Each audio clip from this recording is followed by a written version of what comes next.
5월은 가정의 달이고 특별히 5월은 또 교육의 달이다. 우리는 5월 한 달 그렇게 여러 가지로 집중하면서 우리의 인생의 자리를 세워가고 있습니다. 특별히 지금도 우리 교회 학교 교사 선생님 교육자들 참 아이들 세워가기 힘든 시절에 세워가고 있는데 어떤 교회는 스승의 주일로 지키기도 합니다. 비록 이 자리에 모두가 함께하지 못하고 있지만 우리 교회 학교 교육자들하고 우리 선생님들 참 고생한다. 우리 큰 박수로 그들 격려 한번 하겠습니다. 제가 2부 때 격려를 하는 이유는 이제 2부 때는 참석하실 수도 있고요. 3부 때는 또 가서 헌신해야 하니까요. 계실 때 한번 박수를 쳐드리고 싶었습니다.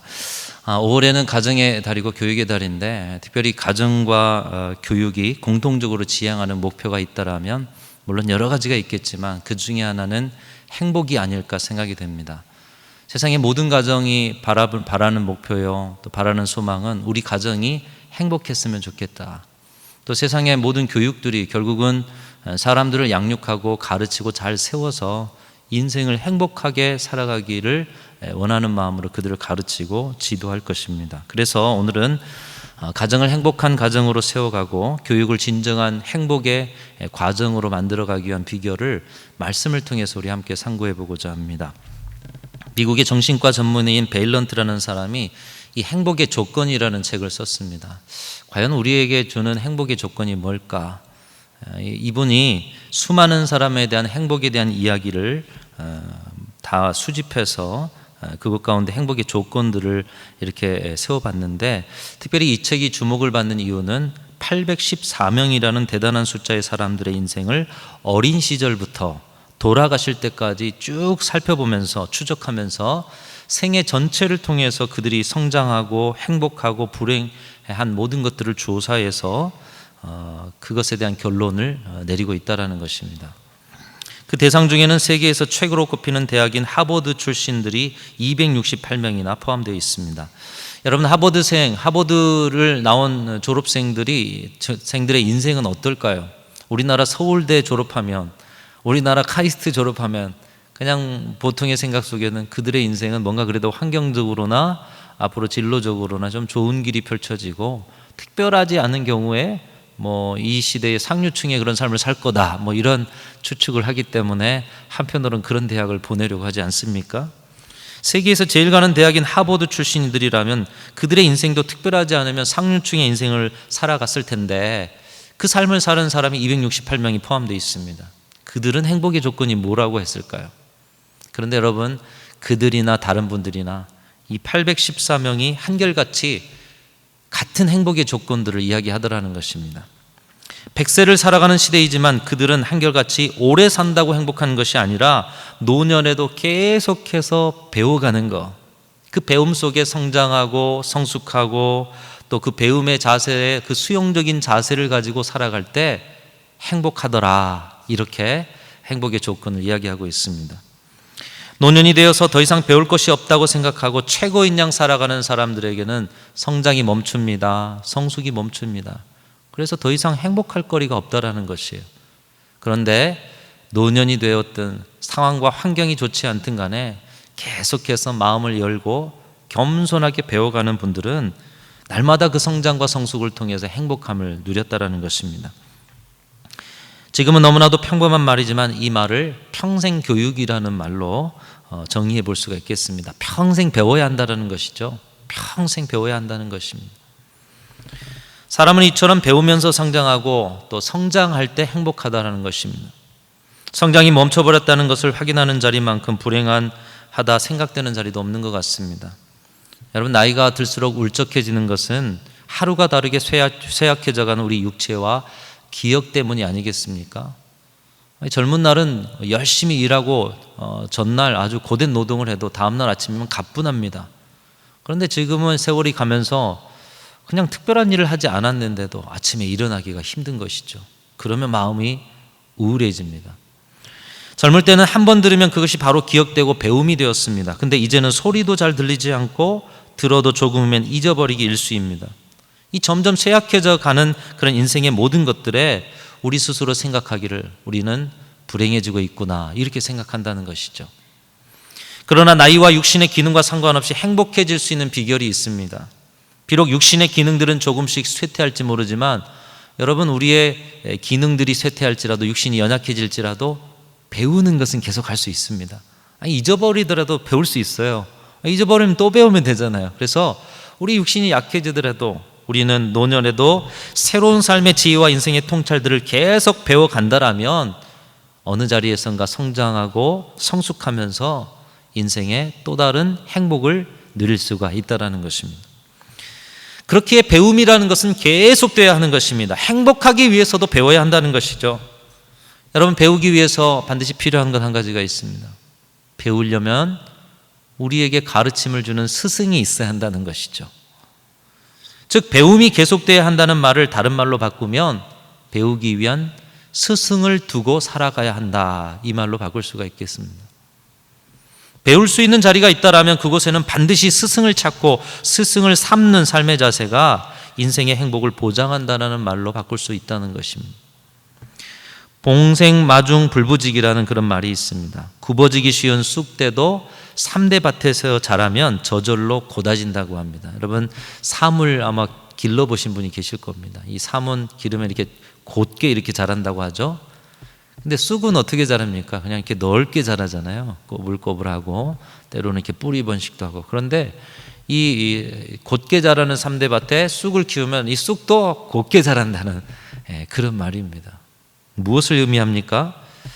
좋은 친구와 좋은 만남을 가지면, 또 좋은 스승 아래 배우면 그 좋은 것을 배워서 좋은 결과를 낳게 된다는 의미죠. 여러분, 이 말도 자세히 보면은 결국은 배워지게 되는 것을 통해서 그의 인생이 어떻게 판가름 나는가, 배우는 스승을 누구로 두냐에 따라서 인생의 방향이 결정되고 배움이 인생의 질을 결정한다라는 이야기입니다.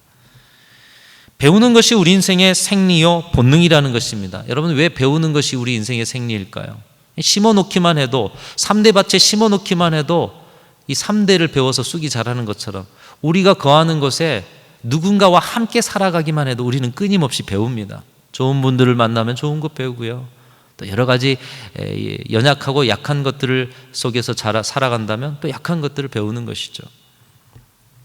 우리는 우리도 모르게 우리가 같이 살아가는 사람들에게서 본능적으로 영향받고 배우면서 살아가고 있고, 본능적으로 서로를 스승으로 삼고 서로의 학생이 되어서 살아가고 있다는 것입니다.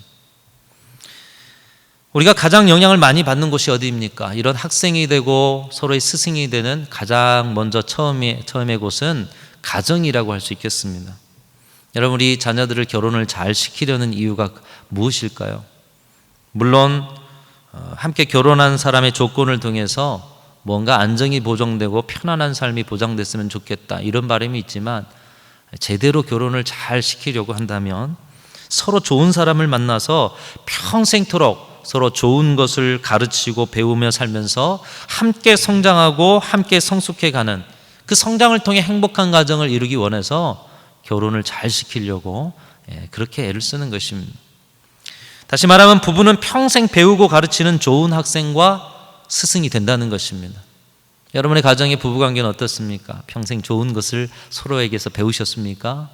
또 평생 좋은 영향을 서로에게 주셨습니까? 여러분, 이건 부부간의 관계만이 아닙니다. 우리는 어린 자녀들에게서도 배워요. 아이가 태어났어요. 근데 갓난 아이를 통해서도 배우고요, 아이가 자라고 있어요. 근데 자라는 과정을 통해서도 배웁니다. 그러니까 배움의 스승과 학생의 관계는 모든 관계 안에서 통용이 된다는 것입니다. 특별히 가정 가운데서 부부 가운데 이런 고백을 할 수 있다면 얼마나 좋겠습니까? 나는 평생 당신에게 좋은 영향을 받았고 평생 당신에게 많은 것을 배웠습니다. 그래서 나는 당신 때문에 성장하고 성숙했습니다.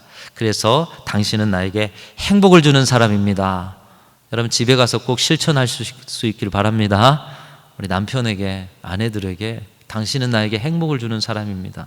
내 평생에 당신이 좋은 영향 주어서 내가 이렇게 성장했어요. 여러분, 꼭 고백하실 수 있기를 바랍니다. 자, 그런 마음으로 우리 옆에 분에게 한번 고백해 보겠습니다. 한번 고백하십시오. 저를 따라서 옆에 분에게 연습해 봅니다. 당신은 저에게 행복을 주는 사람입니다. 한번 연습하십시오. 예, 좋은 영향을 줘야 행복을 주는 거죠. 좋지 않은 영향을 주면 행복할 수가 없어요. 근데 좋은 스승으로, 좋은 학생으로 우리 부부는 서로 그렇게 성장해 왔습니다. 그 고백인 것입니다. 교회 안에서도 마찬가지입니다. 우리 서로는 서로에게 배우고 서로에게 배움을 주는 관계인 것입니다. 함께하는 것만으로도 3대와 쑥이 함께 자랄 때 서로에게 영향을 주는 것처럼 함께 자라는 것만으로도 우리는 서로 배우고 서로 가르치는 관계 안에 있는 것입니다. 나는 이 교회에 와서 평생토록 당신에게 배우고 평생토록 좋은 영향을 받았습니다. 그래서 평생토록 성장하고 성숙했습니다. 그래서 당신은 제게 행복을 주는 사람입니다. 여러분, 우리 성도 서로에게도 이 고백을 하실 수 있기를 축복합니다.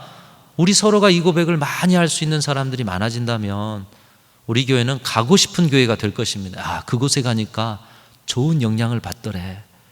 그 교회에 가니까 행복해지더래.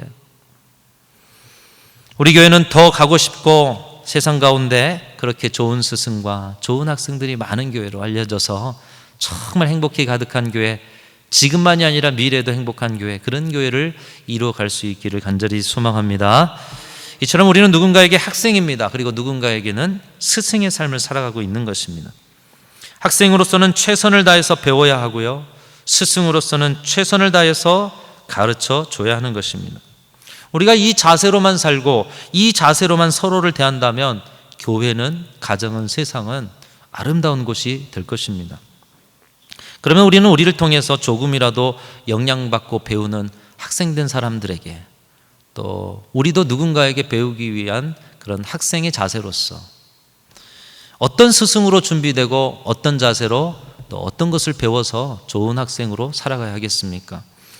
한 3가지로 정리를 해보면, 첫 번째로 참된 스승, 또 참된 배움은 지식 전달만이 아니라 삶을 함께 살아주는 것이 참된 스승의 삶이요, 또 참된 배움이라는 것입니다. 여러분이 누군가에게, 주어진 누군가에게 함께 살아가는 법을 배우셔야 한다는 것입니다. 살아주는 법을 배우셔야 한다는 것입니다. 16세기 독일에 한 마을이 있었습니다. 마을에 새로 부임한 교사 선생님이 오자마자 마을 학생들을 광장에 모아 불러들였습니다. 학생들이 쭉 모이니까 이렇게 이제 훈시를 했습니다. 공부를 하기 위해서는 우선 품위가 단정해야 한단다. 내일부터 모두 학교에 올 때에 목욕을 하고 깨끗한 옷을 입고 단정한 머리로 등교하기를 바란다. 여러분, 그렇습니다. 오늘도 예배에 오실 때에 우리가 집에서도 그래요. 코로나 시절에 여러분 지금 온라인으로 예배하시는 분들 잘하고 계시리라 생각됩니다. 근데 온라인으로 하다 보니까 해이해져요. 잠옷바람에 영상 틀어놓고 침대에 누워서 소리만 듣고 예배하시는 분들이 있다면 예배가 아닙니다, 여러분. 자세 중요하죠. 품행이 단정해야 합니다. 공부도 그렇죠. 배움의 자세도 그렇습니다. 선생님 틀린 말 한 게 아닙니다. 그런데 다음날 학교에는 단 한 명의 학생도 오지 않았다라는 것입니다. 마을의 사정이 어려워서 아이들이 깨끗한 옷을 입을 수도 없었고요, 당장 이발을 할 돈도 없었다는 것입니다.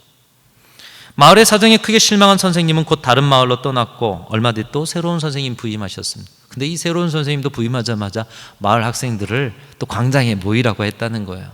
야, 이번 선생님도 뭐 똑같은 이야기 하시겠지, 아니면 다른 이야기, 무슨 이야기를 하실까 해서 또 학생들이 모여들었습니다. 아이들이 모이자 선생님은 대야에 물을 준비합니다. 그리고 직접 아이들의 얼굴과 발과 그 몸을 깨끗이 씻어줍니다. 그리고 미리 준비해둔 새 옷을 나눠주고요, 그리고 마을의 이발사들을 불러서 머리도 단정히 잘라주었습니다. 아이들의 얼굴엔 미소가 환하게 번졌고 기쁜 마음으로 열심히 공부하기 시작했다는 것입니다. 그런데 이 소문이 이 독일의 주변의 다른 마을로 번지기 시작했어요. 야, 그 마을에 그 선생님이 있었고 그래서 아이들이 공부를 열심히 하더래. 그래서 이 비슷한 사건이 계속해서 일어났습니다. 다른 학교에도 선생님들 아이들을 모아놓고 씻어주고 옷을 사주고 머리를 깎아주고 단정하게, 품행이 단정하다 보니 공부가 집중이 잘 되고, 여러분, 독일의 문예의 부흥이 바로 이 일을 통해서 시작이 됐다는 것이에요. 독일의 교육이 획기적으로 발전하고 문맹이 퇴치된 계기가 바로 이 선생님의 함께 살아주는 삶, 말로 지식으로 가르치는 것이 아니라 함께 살아주는 삶을 통해서 이루어졌다는 것입니다. 오늘 본문에서도 사도 바울이 디모데에게 그런 스승이었습니다. 말로만 가르치는 스승이 아니라 함께 살아주는 스승. 오늘 우리가 본받아야 할 스승의 모습이요, 또 학생으로서 배워야 할 모습이 바로 그것입니다. 함께 살아주는 것. 오늘 2절 말씀을 보면 디모데에게 사도 바울이 이렇게 말씀하죠. 사랑하는 아들 디모데에게 편지하노니. 사실 이 디모데가 아들입니까? 그저 사도 바울은 디모데의 스승이었고요, 목회자였을 뿐입니다. 근데 지금 사도 바울은 고백하고 있어요. 그와 함께 살아주는 아버지의 모습으로 디모데를 대하고 있는 것입니다. 사도 바울의 하루 순간순간의 일상 속에서 사도 바울은 매 순간 디모데를 생각하고 디모데를 걱정하고 디모데를 위해서 기도하고 있습니다. 오늘 3절에 보면 이렇게 말씀하죠. 내가 밤낮 간구하는 가운데 쉬지 않고 너를 생각한다. 밤낮 간구하는 가운데 기도할 때마다 너를 생각한다는 거예요. 여러분, 여러분의 기도의 자리에서 항상 생각하는 분들이 계시죠? 여러분의 자녀들, 여러분의 가족들은 아마 빠짐없이 기도하시는 분들이 대부분이실 거예요. 디모데를 사도 바울이 그렇게 기도했다는 거예요. 아들 삼고 기도했다는 거예요. 그의 인생에, 그의 마음속에 눈이 항상 그의 가는 곳에 시선을 떼지 않았다라는 것입니다. 디모데가 고통스러워하는 곳에 함께 고통하고 디모데가 가는 모든 사역지에 사도 바울의 마음도 함께 가는, 그래서 4절에 보면 내 눈물을 생각하여 너 보기를 원한다. 디모데의 고충을 알고 그 고통을 함께 살아주는 아버지로서 사도 바울이 스승의 온전한 모습을 보였던 것입니다. 고린도전서 4장 15절 말씀은 이렇게 말씀합니다. 그리스도 안에 1만 스승이 있을 때 아버지는 많지 아니하니 그리스도 예수 안에서 내가 복음으로써 너희를 낳았음이라. 여러분, 지식만 가르치는 선생님은 세상에 수도 없이 많습니다. 그러나 함께 살아주는 스승은, 선생님은 그렇게 많지 않습니다.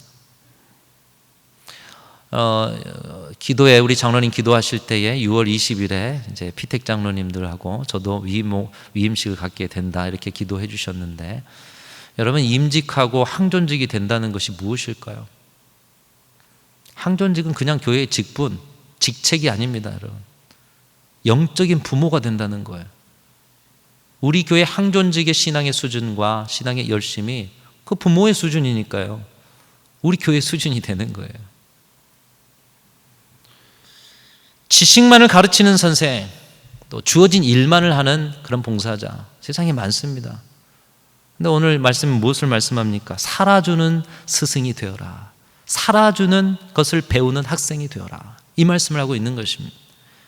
그래서 야고보서 3장 1절은 이렇게 말씀합니다. 내 형제라 너희는 선생된 우리가 더 큰 심판을 받을 줄 알고 선생이 많이 되지 말라. 지식만 가르쳐주고 지시만 하는 선생이 되지 말아라는 것이죠. 우리 예수님께서 그렇게 사셨습니다. 우리 예수님은 랍비로서만 살지 않으셨어요. 함께 살아주는 친구가 되셨고 함께 살아주는 이웃이 되셨고 그들의 인생을 품어주는 부모가 되어주셨습니다. 교회는 예수님처럼 함께 살아주면서 인생과 신앙을 가르쳐서 또 다른 성도들이 살아가는 그곳에서 예수님처럼 함께 살아가주는 것을 배우고 가르치게 하는 그런 터전이 바로 교회인 것입니다. 사도 바울처럼 서로를 아들, 딸 삼고 형제자매 삼고 밤낮 생각하고 함께 아파하고 기도하는 진정한 스승으로 살아감으로써 여러분을 통해서 여러분의 삶을 배우고 지혜를 배우고 인생을 배우는 사람들이 더 많아지는, 그래서 행복해지는 교회와 가정이 되실 수 있기를 주님의 이름으로 축원합니다. 여러분, 참된 배움은 지식도 배워야지만 함께 살아주는 것을 배우셔야 합니다. 또 참된 스승으로 사실 때 함께 살아주셔야 합니다. 두 번째로 참된 스승은 깎아내리기보다 세워주는 사람이 되어야 합니다. 여러분, 지적하고 깎아내리는 거 참 잘하죠. 근데 세워주는 것은 참 어려운 것입니다. 여러분, 주어진 누군가에게 세워주는 법, 그 영혼을, 그 인생을 세워주는 법을 배우십시오. 그리고 세워주는 스승이 되십시오. 깎아내리는 것은 가만히 있어도 모두가 다 잘하는 일입니다. 저도 잘합니다. 여러분도 잘합니다. 가면에 숨어 있지만 다 잘하시잖아요. 죄악의 본성을 가진 인간은 스스로 애쓰고 성령을 의지하며 순간순간 깨어있지 않으면 자신도 모르게 내 관점에서는 이게 맞아 하면서 깎아내리기에 쉬운 그런 본성을 갖고 있는 것이에요. 그러나 참된 스승은 사람을 세워주는 것을 잘 배워서 사람을 세우는 일에 전문가가 되는 것입니다. 여러분, 신앙생활을 하는 이유가 바로 이것 배우려고 하는 거예요. 신앙생활을 제대로 하면 이것을 배워서 어디를 가나 사람 세우는 전문가가 되시는 거예요. 여러분, 사람 세우는 일은 신의 영역입니다. 우리 하나님이 죄인된 우리를 세우시기 위해서 독생자 아들까지 보내주셨지 않습니까? 예수님이 그러셨고요. 하나님의 일이었어요. 근데 그걸 우리에게 주셨어요. 땅끝까지 복음을 전하고 영혼을 구원하고 그들을 양육하고 세우라. 그 하나님의 일을 부족한 죄인인 우리가 할 때 얼마나 큰 영광이요, 얼마나 큰 희열이 느껴지겠습니까? 하나님의 형상을 회복하는 자리가 바로 사람을 세우는 자리이기 때문에 우리도 모르게 나 때문에 사람이 세워졌다, 정말 기쁨이 넘치는 거예요. 행복해지는 거예요. 오늘 말씀 6절이 그것을 가르치고 있습니다. 지금 사도 바울이 디모데를 세우고 있죠. 그러므로 내가 나의 안수함으로 내 속에 있는 하나님의 은사를 다시 부릴 듯하게 하기 위하여 너로 생각하게 하노니. 디모데야, 목회 여정이 힘들지? 그 속에서 너의 눈물을 내가 안다. 그러나 지금 그 어려운 상황 속에서 내가 너로 생각하게 한다. 뭘 생각하게 합니까? 여러분, 힘겨움 속에서는 자기 존재, 자기 가치를 잊어버릴 때가 많아요. 하나님이 내게 주신 은사를 잃어버리고 가능성을 잃어버리고 스스로 자책하고 스스로 어둠 속에서 절망할 수가 있습니다. 그런데 사도 바울이 디모데를 향해서 그래, 힘들지. 그러나 이 힘든 순간에도 네가 생각하기를 바란다. 네 안에는 하나님이 내 속에 주신 은사가 있다라는 것을 기억하라는 것입니다. 지금에 일어나는 현상에 힘겨운 여러 가지 일들이 디모데 너의 실체가 아니라 디모데 안에 있는 은사와 자질과 성령의 역사를 가진 그 모습이 디모데 너의 실체이며 너는 가능성 많은 사람이야. 사도 바울이 디모데를 격려하고 세우고 있습니다.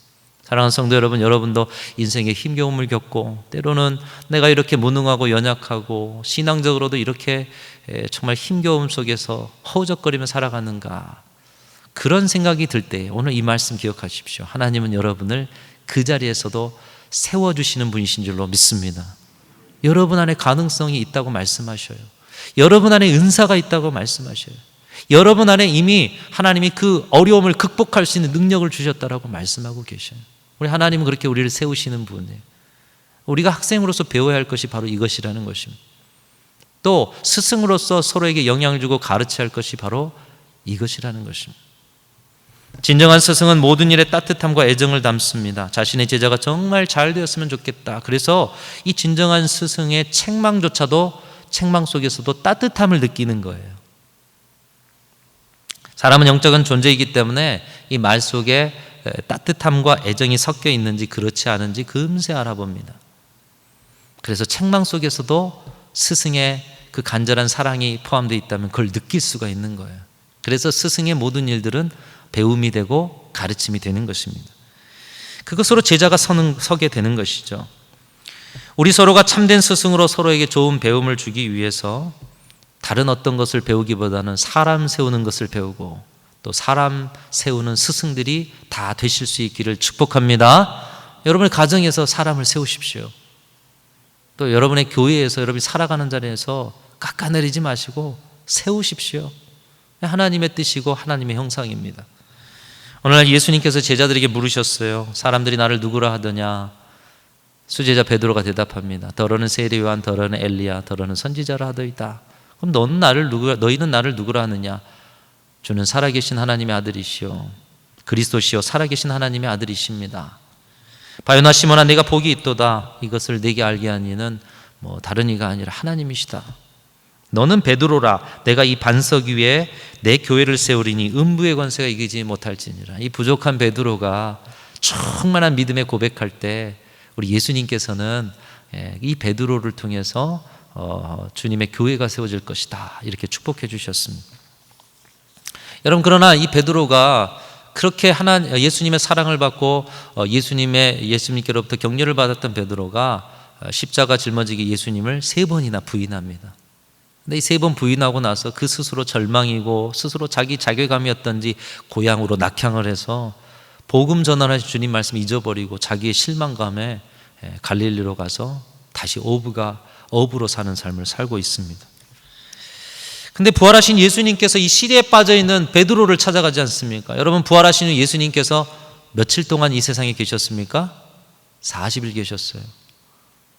온 인류의 모든 일들을 계획하시고 이루신 예수님이 40일 남았어요. 이 땅에서. 얼마나 하루하루가 소중합니까? 그런데 그 소중한 하루하루 시간 안에 시리에 빠진 베드로, 너 아니어도 돼. 너 아니어도 열심히 있는 사람들 많아, 이렇게 하실 수도 있는데, 시리에 빠진 베드로, 절망하는 베드로, 예수님 부인한 그 베드로를 향해 찾아가셔가지고 그에게 묻잖아요. 요한의 아들 시몬아, 네가 나를 사랑하느냐? 3번이나 묻고 3번을 확인시킵니다. 주님, 내가 주님 사랑하는 줄 주께서 아십니다. 내 마음속에 주님 사랑은 있습니다. 비록 제가 주님을 부인했지만. 그래, 바로 그것이다. 네 안에 나를 사랑하는 마음이 있지 않느냐? 그 사랑으로 네가 교회를 세울 것이다. 그 사랑으로 네가 목양의 삶을 살 것이다. 너 안에 있는 가능성이 바로 나를 향한 그 일만에 남아있는 사랑이다.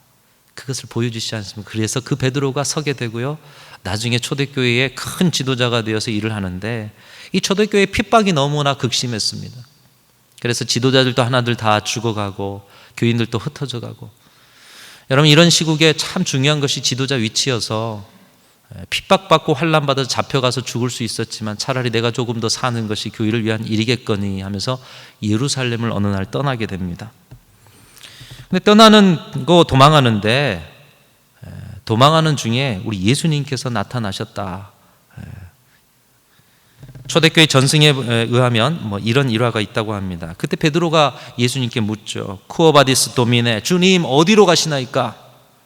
주님이 대답하셨습니다. 네가 도망가니 내가 또 십자가를 지러 가려고 한다. 예루살렘을 가려고 한다. 네가 살려고 도망치니 내가 이제 십자가 짊어지려고 예루살렘으로 간다.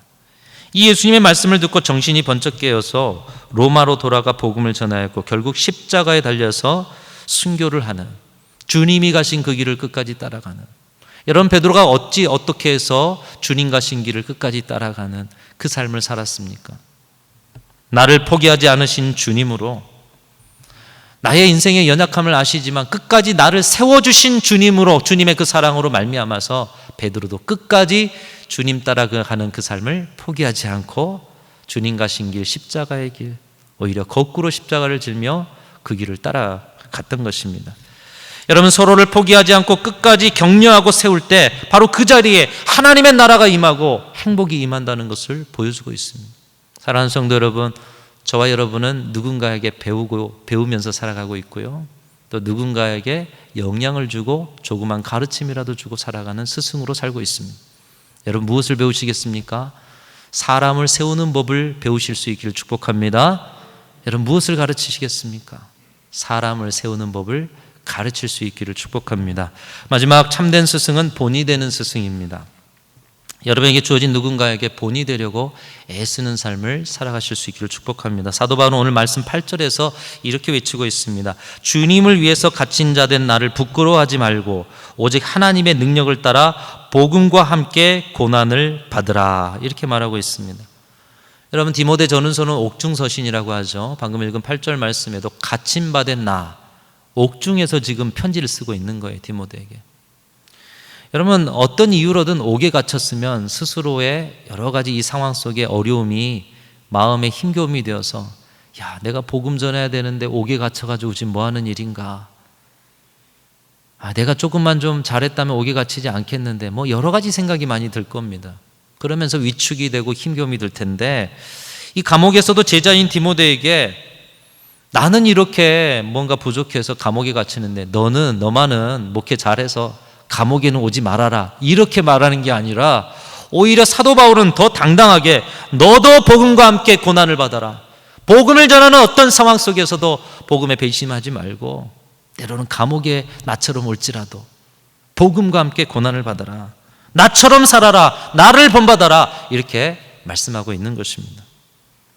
여러분, 우리가 본받아야 할 삶, 또 나눠줘야 할 삶, 누군가에게 본으로 가르쳐야 할 삶은 어떤 삶일까요? 우리 예수님께서 말씀하시고 또 본을 보여주셨습니다. 내가 주와 또는 선생이 되어 너희 발을 씻었으니 너희도 서로 발을 씻어주는 것이 옳으니라. 섬김의 본, 사랑의 본, 또 말만이 아닌 실천의 본, 기도의 본. 여러분, 이런 본으로 우리가 살아가려면, 우리가 예수님도 아닌데 우리가 매번 실수하고 우리 이기적인 그런 자리가 있는데, 이런 본으로 참된 스승이 되어 살아가려면 어떻게 하겠습니까? 많이 절제해야 됩니다. 성령의 충만한 가운데 늘 주님 앞에 엎드려야 됩니다. 더불어서 끊임없이 배울 때